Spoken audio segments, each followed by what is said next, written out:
Ito yung rason kung bakit lagi siyang nasa-sold out at maraming resellers. Samahan niyo ako mag-price check ng mga deals items na pwede nating mabenta. Last time kasi nag-sale ito ng up to 86% off. So try natin i-check sa physical store kung magkano nga ba ang regular price. Sa mga nagtatanong kung hanggang magkano nga ba natin pwedeng ibenta ang item na ito. Sulit or worth it nga ba? Tara, i-check natin. Unahin natin itong body mist ng Fresh na ang laman ay 100 ml. Meron itong iba't ibang variation gaya ng cherry blossom, sweet pea, candy floss, strawberry and cream, vanilla, and fresh floral. Makikita nyo dito na any variation ng soap body mist na may 100 ml ay nagkakahalaga ng 210 pesos. Pagdating naman sa Scent Lab Premium nila, ito ay 100 ml din at may 4 na variations. Like Bright Amethyst, Hello Her, Pink Blossom, at Cloud Puff. Ang price nito sa kanila ay 199 pesos, any variation na. Sa mga Scent Lab fragrance naman nila, lahat ng 88 ml nila or yung maliliit ay nagkakahalaga ng 139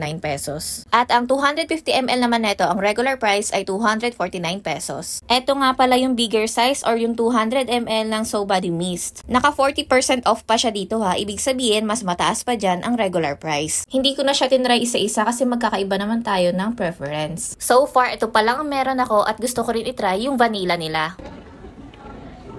Hindi ko kayang bumili doon. Hanggat naka-sale or naka-promo yan sa online, doon na lang tayo bumili.